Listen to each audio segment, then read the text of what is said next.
यदि 1975 की तरह इमरजेंसी दोबारा लगती है तो क्या सरकार आपकी जमीन आपसे छीन सकती है या ले सकती है? आर्टिकल 300 ए का पूरा सच।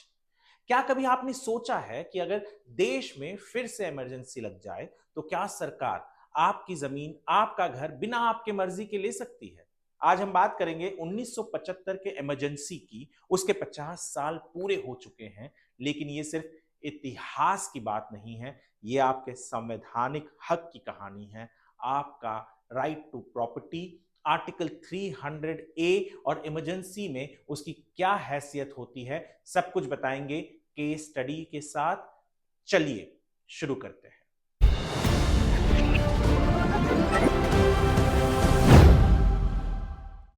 नमस्कार, मैं हूं वरुण सिंह और आप देख रहे हैं स्क्वायर फीट इंडिया। 25 जून 1975, उस रात प्रधानमंत्री इंदिरा गांधी ने राष्ट्रपति फखरुद्दीन अली अहमद को सलाह दी कि देश में आंतरिक अशांति है और इमरजेंसी लगाई जाए। इमरजेंसी लगी आर्टिकल 352 के तहत। इसका मतलब आपके मौलिक अधिकार सस्पेंड, प्रेस की आजादी खत्म, हजारों गिरफ्तारियां और सत्ता का केंद्र में केंद्रीकरण। लेकिन एक और चुपचाप हुआ वार, आपके संपत्ति अधिकार पर। क्या कहता है हमारा संविधान? आर्टिकल 300 ए क्या है, कब आया और इसके पहले क्या था? पहले संपत्ति का अधिकार एक मौलिक अधिकार था, यानी फंडामेंटल राइट्स। आर्टिकल 19(1) एफ और आर्टिकल 31 में, संविधान के आर्टिकल 31। लेकिन 1978 के बाद जब इमरजेंसी खत्म हुई, उसके बाद की सरकार ने इसे हटा दिया। अब ये सिर्फ एक संवैधानिक अधिकार है, आर्टिकल 300 ए के तहत। यानी जो पहले आपका एक मौलिक यानी फंडामेंटल अधिकार था, उसे केवल एक संवैधानिक यानी कॉन्स्टिट्यूशनल अधिकार बना दिया गया। आर्टिकल 300 ए, ये जो अनुच्छेद है, क्या कहता है? आर्टिकल 300 ए कहता है कि किसी व्यक्ति को उसकी संपत्ति से कानून द्वारा अधिकृत हुए बिना वंचित नहीं किया जा सकता। यानी सरकार आपकी प्रॉपर्टी ले सकती है अगर कोई कानून हो और वो पब्लिक पर्पस के लिए हो। लेकिन इमरजेंसी में ये कानून कैसे बनते हैं, वो है असली कहानी।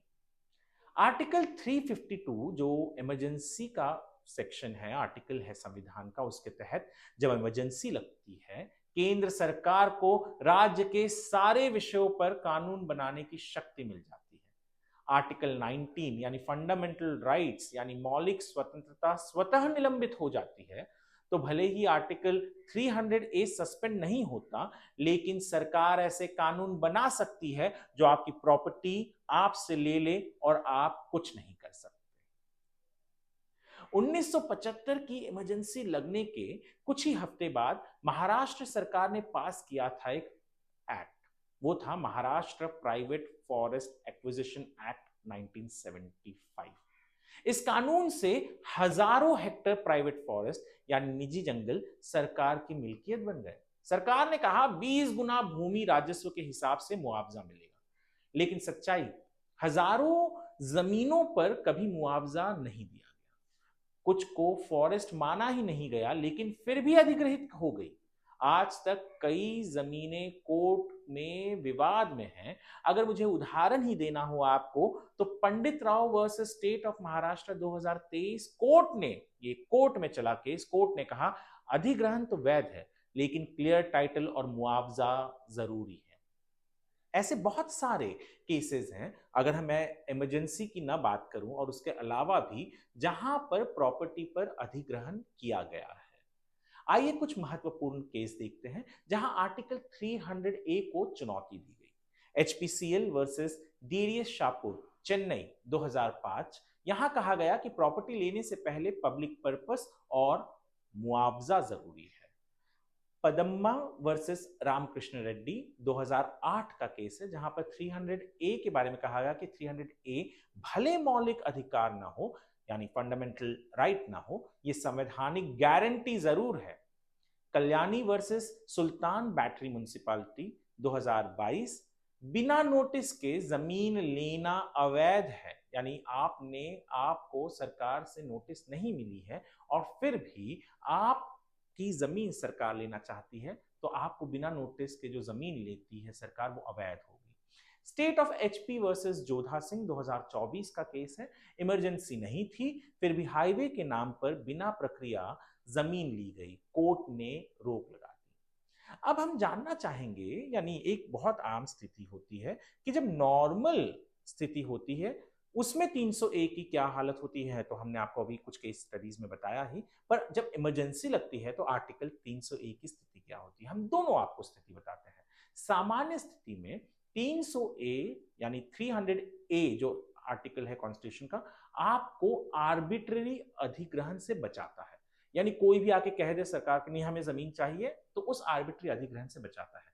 पर इमरजेंसी के समय में स्पेशल कानून बनाकर अधिग्रहण आसान हो जाता है। जैसे हमने आपको पहले ही कहा कि इमरजेंसी लगते ही केंद्र सरकार के पास, यानी जो केंद्र में सरकार बैठी होती है, जैसे इंदिरा गांधी की सरकार बैठी थी, तो वो कोई भी 1975 में कोई भी कानून बना सकते थे और ऐसा कानून बनाना बहुत आसान हो जाता है। सामान्य स्थिति में 300 ए आपको मुआवजा जरूरी करवाता है और कोर्ट में चुनौती का संभव भी देता है। पर इमरजेंसी के समय मुआवजा टाला यानी बाद में या रोका जा सकता है।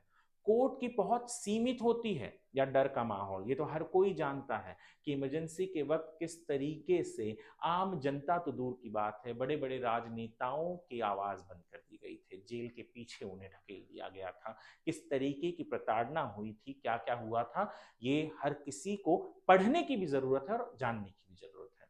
इमरजेंसी जो थी उसने हमें यह सिखाया कि लोकतंत्र को अगर बचाना है तो हमें अपने संवैधानिक अधिकारों की समझ और सतर्कता दोनों जरूरी है।